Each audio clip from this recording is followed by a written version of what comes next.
भारत में अंग्रेज आए तो व्यापार करने के लिए थे, लेकिन एक ऐसा युद्ध जिसने अंग्रेजों को व्यापारी से शासक बना दिया, प्लासी का युद्ध। तो आज के सेशन में आप सभी को मैं प्लासी का युद्ध बहुत इत्मीनान से समझाने जा रहा हूं। सभी लोग पहले प्लासी के युद्ध के पूरे घटनाक्रम को समझिएगा। प्लासी के युद्ध को लेकर के एक बात जो है, एक बहुत बड़े इतिहासकार हैं जिनके द्वारा ये बात कही गई, के.एम. पन्नीकर साहब के द्वारा। उसी से आपको आइडिया लग जाएगा कि प्लासी का युद्ध एक्चुअल में था क्या।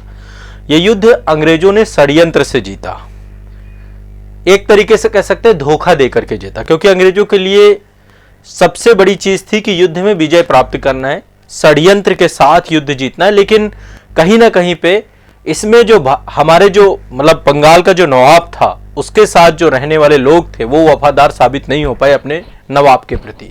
और के.एम. पन्नीकर साहब ने एक बड़ी बात कही, एक संधि हुई थी आपकी, और इस संधि को लेकर मैं बात बाद में बताऊंगा। ये संधि एक इंटरनल संधि थी, अंदर ही हुई मीर जाफर और अंग्रेजों के बीच में। और इसी टाइम पीरियड पे एक पर्सन और था, अमीचंद। मतलब अमीचंद ने जितना जो है धोखा दिया, मीर जाफर ने भी दिया। अभी अमीचंद और मीर जाफर सबके बारे में बात बताऊंगा। एक लंबी लिस्ट है जिन्होंने बंगाल के नवाब को धोखा दिया, जिसमें से मीर जाफर, राय दुर्लभ, मानिक चंद, अमीचंद एक धनी सौदागर था आपका, जगत सेठ है ना, बंगाल का सबसे बड़ा बैंकर हुआ करता था, खादिम खां, ऐसे कई सारे नाम आते हैं जिन्होंने साजिश रची थी। तो के.एम. पन्नीकर साहब एक बात कहते हैं, जो इन्होंने आपस में गुप्त एक संधि की जिसके तहत मीर जाफर को शासक बनाए जाने की बात थी। तो प्लासी के युद्ध को लेकर के के.एम. पन्नीकर साहब ने कहा कि एक ऐसा सौदा था जिसमें बंगाल के सेठों ने और मीर जाफर जो है सेनापति था, जो है बंगाल के नवाब सिराजुद्दौला का। तो मीर जाफर ने नवाब और नवाबी दोनों को अंग्रेजों के हाथों बेच दिया। अब इसी से आप आइडिया लगा सकते हैं कि प्रॉपर एक ऐसी साजिश जिसमें सिराजुद्दौला को पता ही नहीं चला। और सिराजुद्दौला कभी नहीं हारता, अंग्रेज कभी जीतते भी नहीं। शायद भारत का इतिहास कुछ और होता यदि प्लासी नहीं होता। प्लासी से उनकी हिम्मत बहुत ज्यादा बढ़ गई, और प्लासी के बाद बंगाल कब्जे में आ जाने से ना वो सशक्त बहुत हो गए। नहीं हो सकता था फ्रांसीसी निकाल देते। काउंट डी लाली आया बाद में, काउंट डी लाली ने कोशिश की, लेकिन काउंट डी लाली आने के पहले ही ये बंगाल जीत चुके थे। काउंट डी लाली 1758 में आया, 1757 में ये युद्ध हुआ। तो आज के सेशन में हम एक बड़ी घटना के बारे में जानने वाले हैं, और ये बड़ी घटना जो है 23 जून 1757 को घटी, प्लासी का युद्ध। तो पहले इत्मीनान से पूरी कहानी सुनिए, बाद में मैं आप में से सभी को जो है प्लासी के युद्ध से संबंधित बातें कुछ लिखवा भी दूंगा। यदि आप लिखना चाहो तो साथ साथ लिख भी सकते हो, लेकिन पहले इत्मीनान से समझो कि प्लासी का युद्ध था क्या। इसमें कई सारे घटनाक्रम आकर के जुड़ेंगे। एक आपकी ब्लैक होल ट्रेजेडी के बारे में भी हम सुनते हैं, काल कोठरी की दुर्घटना क्या थी उसके बारे में भी देखेंगे। और इसके बाद जो है अन्य कई सारी संधियां हुई, अलीनगर की संधि हुई, एक गुप्त संधि हुई है ना, जो षड्यंत्रकारी थे और अंग्रेजों के बीच में। तो इन सभी को लेकर हम एक बार डिटेल से समझने का प्रयास करेंगे और फिर प्लासी के युद्ध को समझने का प्रयास करेंगे। चलिए, प्लासी का युद्ध, बैटल ऑफ प्लासी, इसकी कहानी में शुरू करता हूं।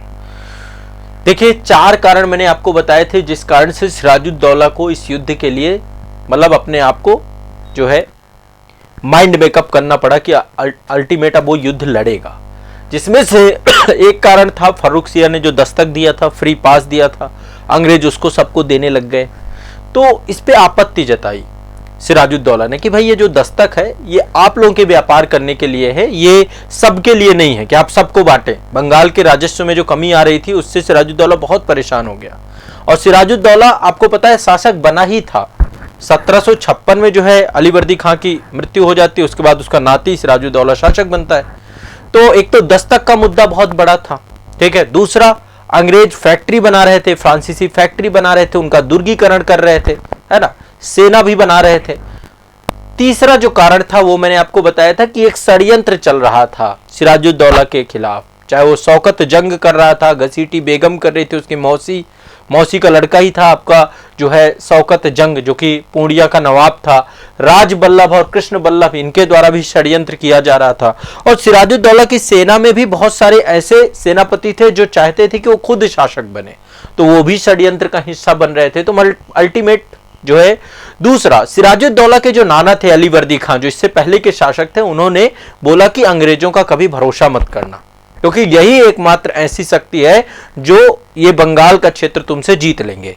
तो ये सब कारण थे। और जब दस्तक वाला मैटर आया, फ्री पास वाला मैटर आया, तो इसकी आपत्ति जो है उसने फोर्ट विलियम वहां पे बंगाल में था, वहां के गवर्नर ड्रेक को उसने बताया कि भैया ये फ्री ट्रेड और फ्री पास का जो मैटर आपने बना रखा है, चुंगी मुक्त व्यापार को, ये अपने तक सीमित रखिए, इसको सब तक मत जाने दीजिए।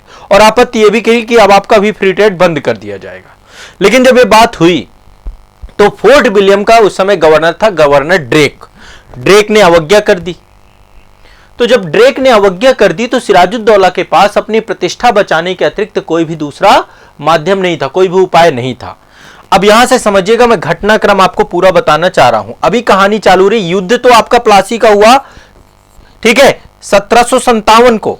अभी इस युद्ध की बात करेंगे हम 58 में, अभी 56 में चलेंगे, एक साल पहले जाएंगे। ये युद्ध हुआ 1757 में, ठीक है। अब हम एक साल पहले जाते हैं, 4 जून 1756।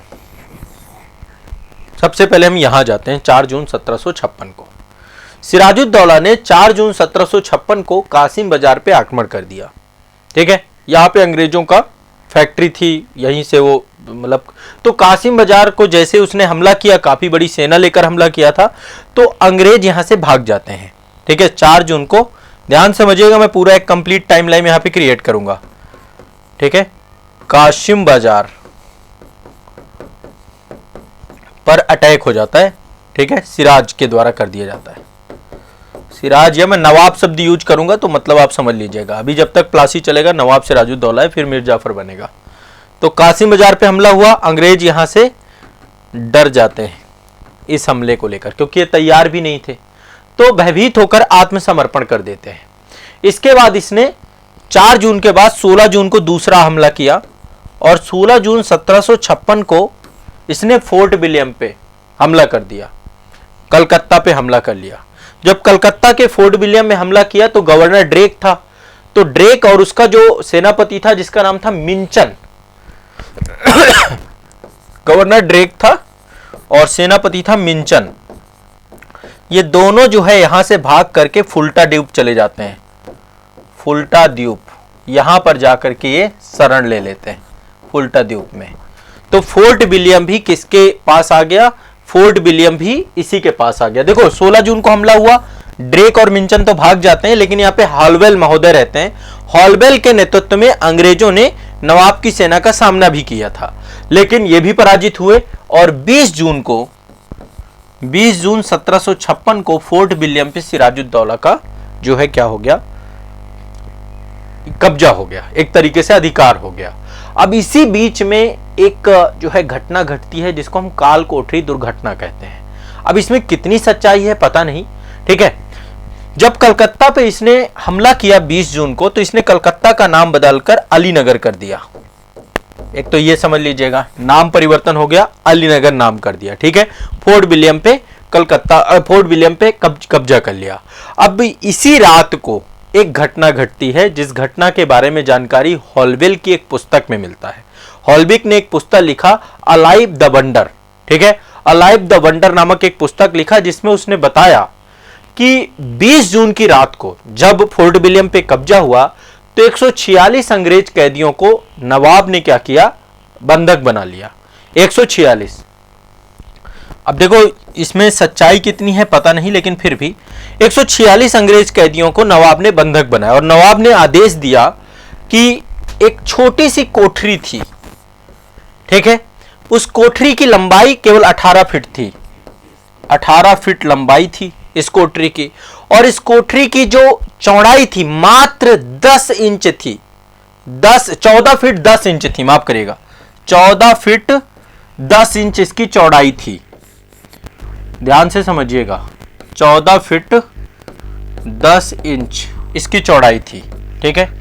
तो 18 फीट लंबी, 14 फीट 10 इंच चौड़ी इस कोठरी में 146 लोगों को अंदर बंद कर दिया गया, कैद कर दिया गया। डेट क्या थी?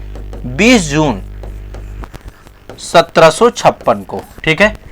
अब इतनी बड़ी क्योंकि अब जून का महीना था, आपको पता है जून के महीने में गर्मी बहुत पड़ती है, तो जून के महीने में रात भर लोग यहां पर बंद रहे। इतनी कम संख्या में लोग, मतलब संख्या बहुत ज्यादा थी, तो यहां सफोकेशन बहुत ज्यादा हो गया, जिसके कारण से सुबह जो है इसमें से 146 में से 123 लोग मर गए, खत्म हो गए। केवल मात्र 23 लोग बचे, और इन 23 लोगों को बाद में नवाब ने अंग्रेजों को सुपुर्द कर दिया। समझ रहे हैं? और इसी घटना को कलकत्ता की काल कोठरी घटना की बात की जाती है। यही घटना है आपकी ब्लैक होल ट्रेजेडी, ठीक है। तो एक ये, मतलब इसमें जो है नवाब को एक क्रूर शासक दिखाने का प्रयास है, ठीक है। अब इसमें सच्चाई कितनी है इसको लेकर के बहुत ज्यादा इतिहासकारों ने लिखा नहीं, केवल औपनिवेशिक इतिहासकार हॉलवेल के द्वारा ये वर्णन किया गया है। तो ये वहां पर ब्रिटेन में, लंदन में, चूंकि यहां तो कंपनी ही थी ना, तो लंदन में ये खबर फैला दी गई कि इतने सारे अंग्रेज मार दिए गए, और भारत में भी ऐसी खबर फैलाने की इस किताब के माध्यम से। तो एक ये जो है बहुत बड़ी घटना जो है इसमें दिखाई, ठीक है। और ये कारण बनते हैं सब, जो प्लासी का युद्ध होता है उसके पीछे के कारण है। तो एक घटना आपकी कौन सी थी? ठीक है, काल कोठरी दुर्घटना, ब्लैक होल ट्रेजेडी। समझ में आ गया होगा आप लोगों को। अभी इसके बारे में मैं आगे और जिक्र कर दूंगा, मैं लिखवा भी दूंगा आप लोगों को, ठीक है। तो ब्लैक होल ट्रेजेडी उसी दिन होती है जिस दिन आपका जो है फोर्ट विलियम पे क्या किया जाता है? कब्जा किया जाता है, ठीक है। ध्यान से समझिएगा, पहले पूरी चीजों को समझना है।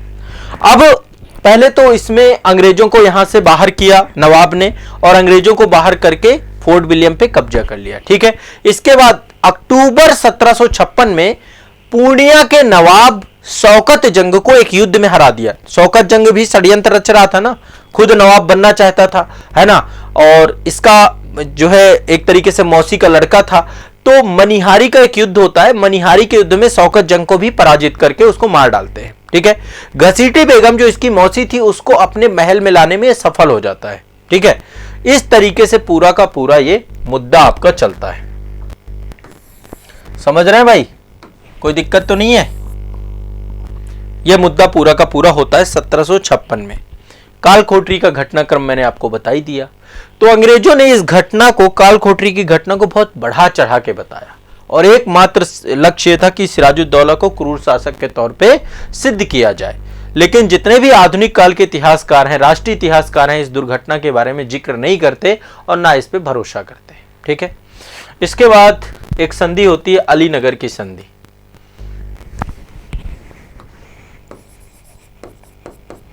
अलीनगर की संधि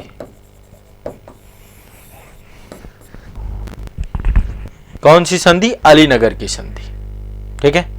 अब अलीनगर की संधि क्या है, ध्यान से समझिएगा पूरी। ये संधि सिराजुद्दौला करता है अंग्रेजों के साथ, लेकिन कैसे करता है एक बार समझिएगा। जैसे ही कलकत्ता पे विजय का, फोर्ट विलियम पे विजय का समाचार मद्रास पहुंचा, तो मद्रास ने क्या किया, जल्द ही एक शक्तिशाली नौसेना और पैदल सैनिकों की एक टुकड़ी, नौसेना का नेतृत्व कर रहे थे। अभी अलीनगर की संधि पे आएंगे। नौसेना और एक पैदल टुकड़ी ये भेज दी कलकत्ता। नौसेना का नेतृत्व करने वाले पर्सन का नाम है एडमिरल वाटसन,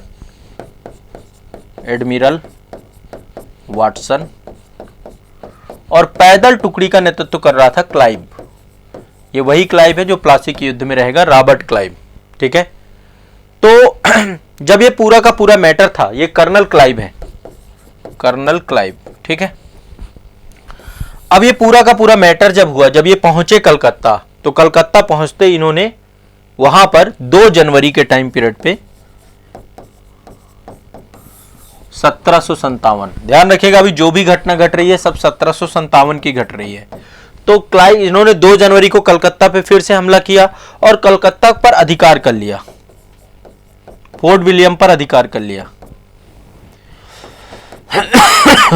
अंग्रेजों का अधिकार हो गया अगेन, ठीक है। कलकत्ता पर अधिकार अंग्रेजों का हो गया, ठीक है। सिराजुद्दौला जो है काफी विवश हो गया और विवश होने के बाद 9 फरवरी घेरा डाल दिया इन्होंने चारों तरफ से, तो सिराजुद्दौला पे एक प्रेशर क्रिएट हुआ और 9 फरवरी को 1757 को सिराजुद्दौला एक संधि करने के लिए विवश हो गया, जिस संधि का नाम था अलीनगर की संधि। ठीक है, अलीनगर मतलब कलकत्ता, कलकत्ता का ही नाम इसने अलीनगर रख दिया था, मैंने अभी आपको बताया है।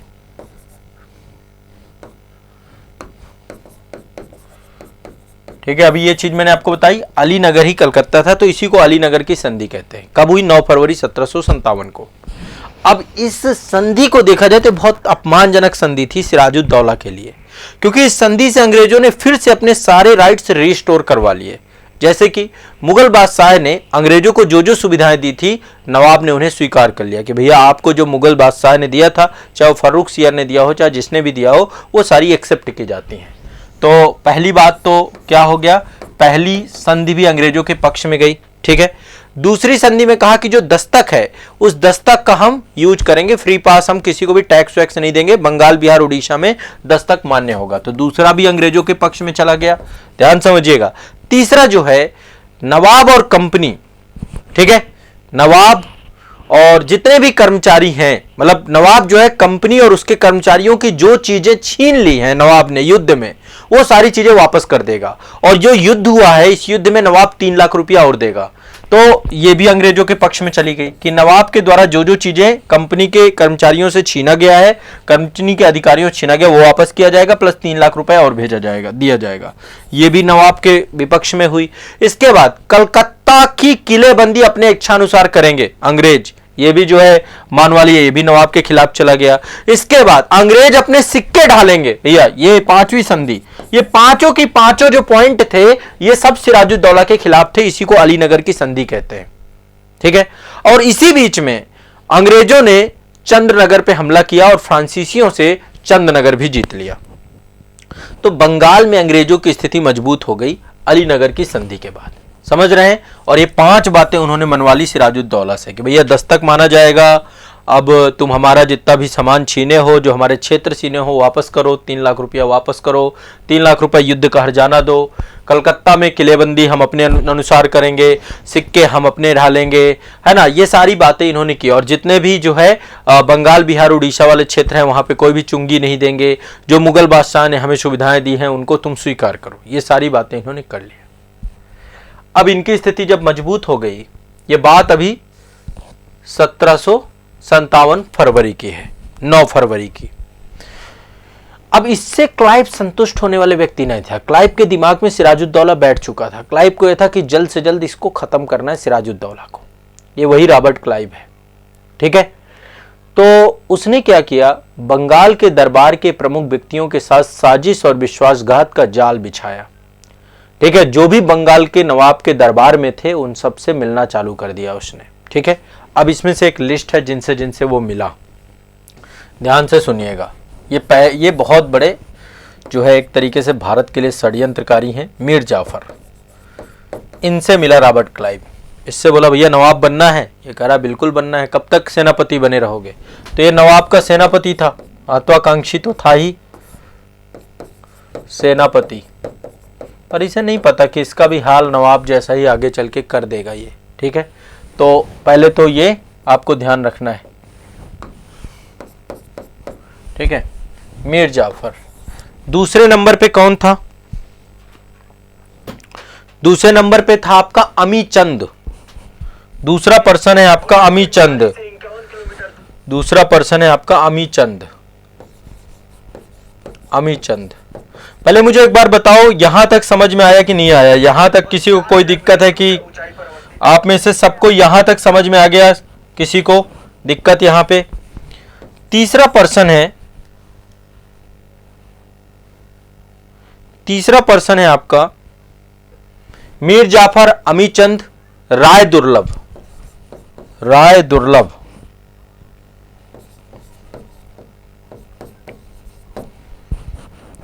ठीक है।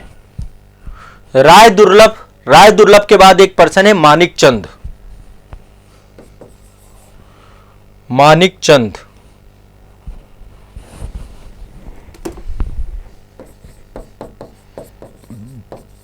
मानिकचंद। और है जगत सेठ, ये भी एक महत्वपूर्ण व्यक्ति है, जगत सेठ। और एक पर्सन है आपका जिसका नाम है खादिम खां। ये बड़े बड़े लोग थे जो नवाब से जुड़े हुए थे और बंगाल के जाने माने लोग थे। मीर जाफर तो नवाब का सेनापति ही था, ठीक है। राय दुर्लभ भी सेनापति था, आपका सेनापति था। सोचो, पूरी सेना की कमान थी इनके हाथ में। कुछ सारे सेनापति नहीं बिके, कुछ लोग बिके हैं, ठीक है।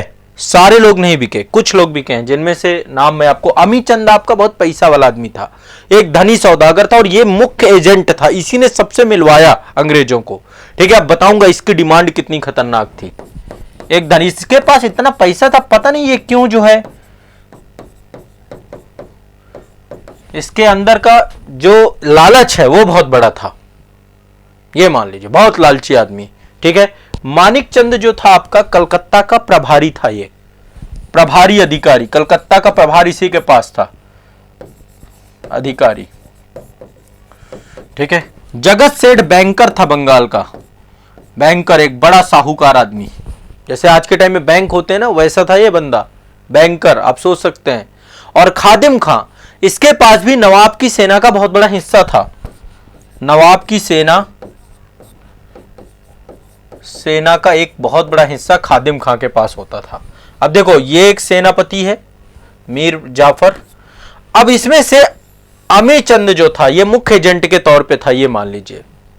अमीचंद ने क्लाइव से कहा कि भैया जब ये तख्ता पलट कर देना, जब सिराजुद्दौला को मार देना, खत्म कर देना, तो नवाब क्या जितना भी खजाना है, नवाब के खजाने का 50% मुझे दे देना और प्लस साथ में मेरा कमीशन भी दे देना। 30 लाख रुपया कमीशन तय किया इसने उस टाइम के जमाने में। सोचो, 30 लाख रुपए का तो कमीशन इसने सेट किया अपना, कि सत्ता परिवर्तन का 30 लाख रुपए कमीशन प्लस नवाब के खजाने का 50% मेरा होगा। क्लाइव के दिमाग में खटक गया ये आदमी, बोला ये आदमी सही नहीं है, इतना पैसा थोड़ा ना देंगे, लड़ाई हम लड़ें, सब कुछ हम करें और सब कुछ ये ले जाए। तो दिमाग में क्लाइव के चलने लगा अमीचंद। इसीलिए बुराई का अंत बुराई होता है, ध्यान से समझिएगा। बहुत पैसा था इसके पास, चाहता तो इत्मीनान से जीता ये। अब अमीचंद ने किया क्या, ध्यान समझिएगा।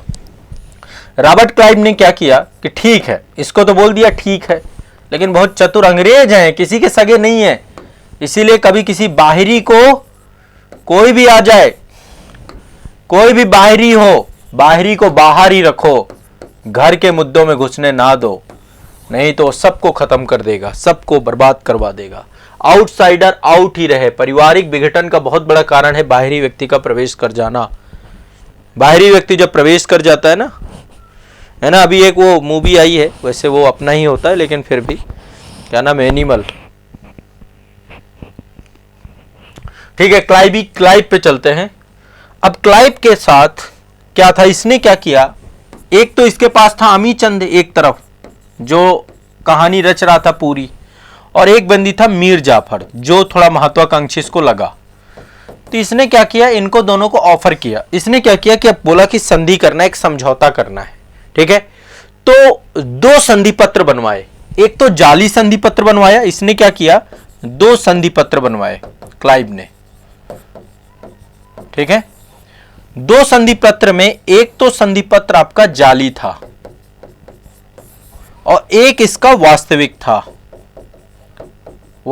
था। जो जाली संधि पत्र था ये लाल रंग का था, लाल कलर उसकी पहचान थी, लाल कलर पे जो है इसने जो है, तो एक आपका जाली था, जाली जो था लाल कागज था आपका पूरी तरीके से, ठीक है। और जो आपका वास्तविक था, वास्तविक संधि पत्र जो आपका था वो आपका जो है सफेद कलर का था, ठीक है। अब ध्यान से समझिएगा, सफेद कलर का था। अब अमीचंद तो पूरी तरीके से तैयार, अमीचंद को ये लग रहा था कि मैं जब ये युद्ध हो जाएगा तो 30 लाख रुपए लूंगा और मुझे पूरी बंगाल के पैसे का 50% आ जाएगा। सोचो, पूरे खजाने का 50% अंग्रेज दे कैसे देते, ये उसने मांगने की जरूरत कैसे कर ली। इसलिए लालच बुरी बला होती है, बचपन में पढ़ाया गया था हमें, आप लोगों को भी पढ़ाया गया होगा ना, लालच बुरी बला होती है। यहां देखो, ये एग्जाम्पल है आपका। अब इसके साथ इन्होंने जो ये लाल कागज से संधि इससे की और सफेद कागज से संधि इससे की। इसके पास जो कागज लिखा इसकी बातें लिख डाली कि भैया चलो तुमको 30 लाख रुपए चाहिए देंगे, तुमको ये चाहिए देंगे, पर इसमें साइन जो है क्लाइव ने कर दिया अपने साइन लाल कागज में, और वाटसन ने जो दूसरा पर्सन था इनका वाटसन का मैं इसमें साइन नहीं करूंगा जाली पे, तो क्लाइव ने वाटसन के भी साइन मार दिए। आप लोग मारते थे ना जब पहले स्कूल में छुट्टी लेनी होती थी तो पिताजी के साइन मार देते थे, और जब मार्कशीट आती थी लास्ट में तो भी पिताजी के साइन मारे जाते थे ना, वैसे ही इसने वाटसन ने सब साइन करने से इनकार कर दिया तो क्लाइव ने साइन करके अमीचंद को लाल कागज से कह दिया ठीक है, शर्त स्वीकार है। इधर मीर जाफर के पास गया क्लाइव, मीर जाफर से वास्तविक संधि होनी थी और मीर जाफर को जो है कई सारी सुविधाएं देने की बात की कि यदि ये प्लासी का युद्ध होगा, अब इस युद्ध में मीर जाफर को इस संधि में क्या क्या देने थे। पहली बात तो मीर जाफर को बंगाल का नवाब बना दिया जाएगा, बंगाल का नवाबी मिल जाएगी इसको, ये भी खुश कि यार मैं तो नवाब बनने वाला हूं, ठीक है। लेकिन यह भी बोला कि जब तुम बंगाल के नवाब बन जाओगे तो अंग्रेजों को हर प्रकार की व्यापारिक सुविधा दोगे। तो नवाब क्या करेगा, अंग्रेजों को हर प्रकार की, लाइक अपनी एक कठपुतली बनाना चाहते थे, व्यापारिक सुविधा।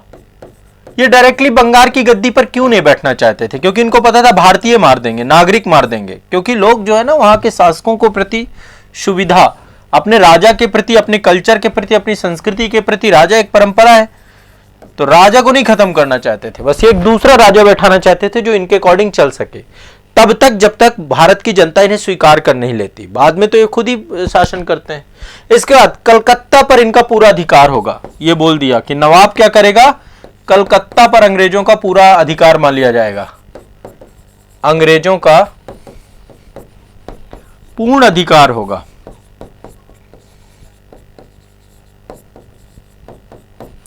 ठीक है। इसके अलावा ढाका और कासिम बाजार में दुर्ग निर्माण का अधिकार दिया जाएगा। ढाका और कासिम बाजार, ढाका और कासिम बाजार में अंग्रेज क्या करेंगे भैया, दुर्ग बनाएंगे। तो अंग्रेजों के ही बस की सब बात चल रही है, ठीक है। इसके बाद कंपनी को कलकत्ता के पास के 24 जिलों की जमींदारी दे दी जाएगी, 24 परगनों की जमींदारी दे दी जाएगी अंग्रेजों को। यह सब नवाब बनाने के बदले था, आप सोच सकते हैं, जमींदारी ये दे दी जाएगी।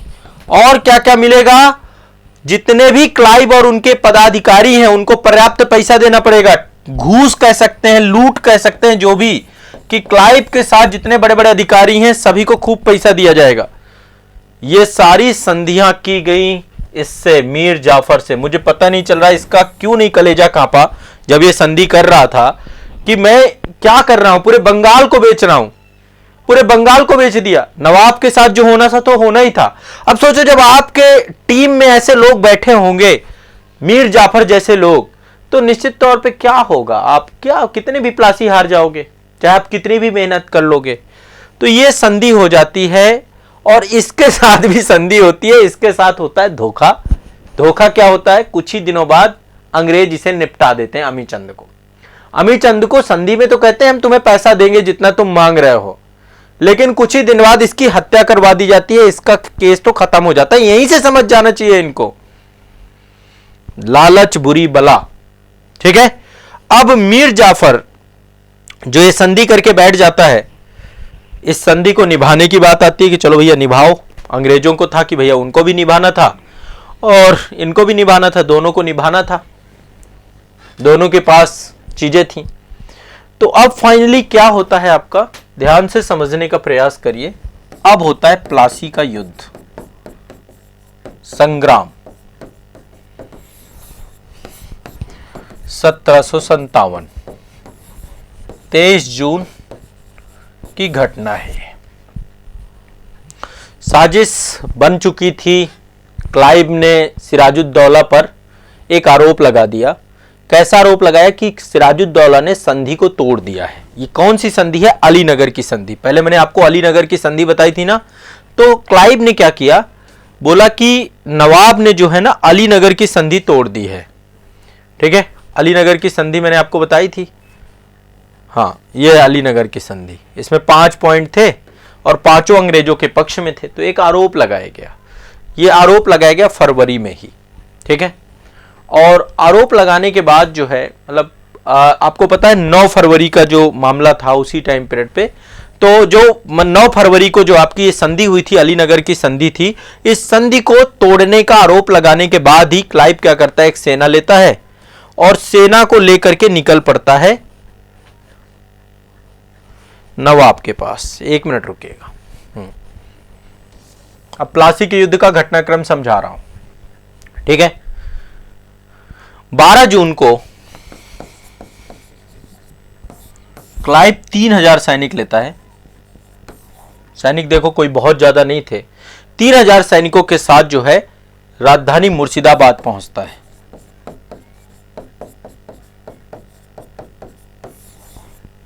ठीक है, मुर्शिदाबाद राजधानी जाता है।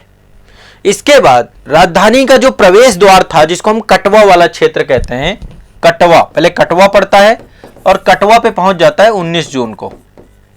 पहले तो ऐसा था नहीं कि ट्रेन, गाड़ी, घोड़ा सब चलते थे, पहले तो घोड़े हुआ करते थे, पैदल टुकड़ी हुआ करती थी।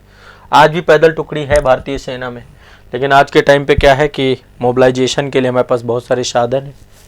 ठीक है, सैनिकों को हम कम ही टाइम पीरियड पे भारतीय सेना मोबाइल हो सकती है, एक जगह से दूसरी जगह जा सकती है।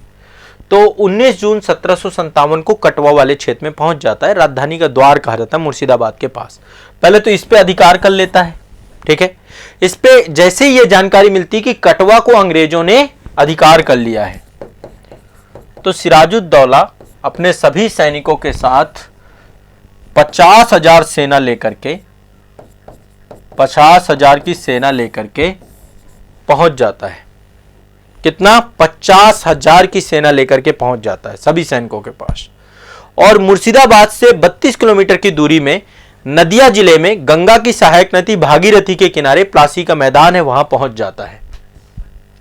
ध्यान से सुनिएगा, मुर्शिदाबाद से 32 किलोमीटर की दूरी पे नदिया जिले में गंगा की सहायक नदी भागीरथी के तट पर।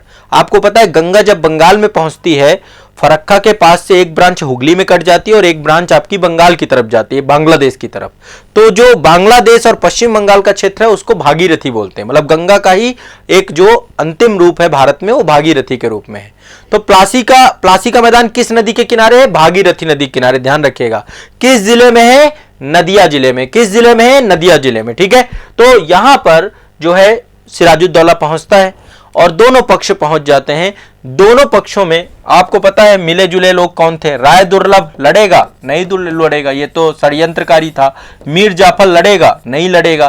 तो मीर जाफर के पास सेना होती है, ना तो वो लड़ता ना तो ये लड़ता।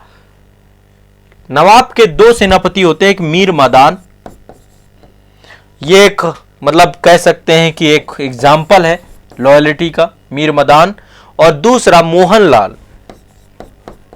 ये दोनों बहुत बहादुरी से लड़े, ये दोनों निष्क्रिय खड़े रहे, षड्यंत्रकारी थे, षड्यंत्र का हिस्सा थे।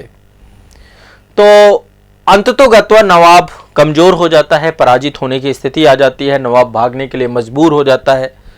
लेकिन मीर जाफर का पुत्र होता है मीरन। मीर जाफर का पुत्र होता है मीरन। मीरन ने एक पर्सन होता है जिसका नाम होता है मोहम्मद बेग। मोहम्मद बेग उसकी मदद से नवाब की हत्या करवा देता है। अब नवाब की हत्या के बाद तो आपको पता है फिर गद्दी खाली, नवाब की हत्या। प्लासी का युद्ध ये था। ठीक है, और नवाब की ऐसे ही हत्या हो जाती है। उसके बाद बंगाल का नवाब कौन बन जाता है? बंगाल का नवाब बन जाता है आपका मीर जाफर। कौन बन जाता है? मीर जाफर। कौन बन जाता है? मीर जाफर। प्लासी के युद्ध ने बंगाल की राजनीति पर अंग्रेजों का नियंत्रण कायम कर दिया। अब अंग्रेज व्यापारी से शक्ति के स्रोत बन गए। केवल व्यापार ही नहीं करेंगे, अब शासन शक्ति भी चलाएंगे। क्यों? क्योंकि उन्होंने अपनी कठपुतली बैठा ली है। मीर जाफर को नवाब तो बनाते लेकिन अब सारी पावर इनके हाथ में है। ठीक है, तो ये युद्ध का बहुत बड़ा महत्व देखने को मिलता है। युद्ध धोखे से लड़ा गया, छल प्रपंचों से लड़ा गया, लेकिन जीता गया। और इसके गंभीर परिणाम 200 वर्षों तक भारत की शासन सत्ता पर अंग्रेज बैठ जाते हैं। यहीं से आरंभ माना जाता है प्लासी से। अंग्रेजों ने बंगाल का शोषण आरंभ कर दिया। जो 5 संधियां मीर जाफर के साथ हुई थी, आप इससे समझ सकते हैं, लूट का काल चालू हो गया। ठीक है, तो प्लासी के युद्ध ने बंगाल में अंग्रेजी सत्ता की स्थापना की प्रक्रिया आरंभ कर दी। और इसके बाद फ्रांसीसियों को हरा देते हैं वांडीवास में, वेदरा होता है, डचों को हरा देते हैं, सब यहीं के दम पे। इतना पैसा मिल जाता है इनके पास, कुछ कहने को नहीं। तो प्लासी की लड़ाई के बाद भारत एक अंधकारमय दुनिया में चला जाता है। यहीं से भारत का जो है ड्रेन ऑफ वेल्थ चालू हो जाता है। ठीक है, प्लासी के युद्ध के परिवर्तनों की एक लंबी प्रक्रिया को आरंभ कर देता है। भारत का स्वरूप बदलना चालू हो जाता है, भारत के शासकों का भाग्य खराब हो जाता है। एक सदियों प्रचलित आर्थिक और शासकीय व्यवस्था बदल के रह जाती है। ताराचंद ऐसा कहते हैं। जदूनार सरकार ने कहा है कि 23 जून 1757 में भारत के मध्यकाल के युग का अंत हो जाता है, आधुनिक युग का शुभारंभ होता है। तो प्लासी के युद्ध के 20 साल बाद ही पूरा भारत चेंज होना शुरू हो जाता है, सारी शक्ति इनके पास आ जाती है। ये पूरी कहानी थी प्लासी के युद्ध का। अब एक बार मुझे बताइएगा, क्या प्लासी का युद्ध समझ में आया? पूरी कहानी समझ में आई? कहां पे क्या षड्यंत्र थे? देखो, मैंने एक क्रम से आपको बताया पूरी कहानी, पूरी स्टोरी। सभी लोग बताएं, क्या सबको समझ में आया?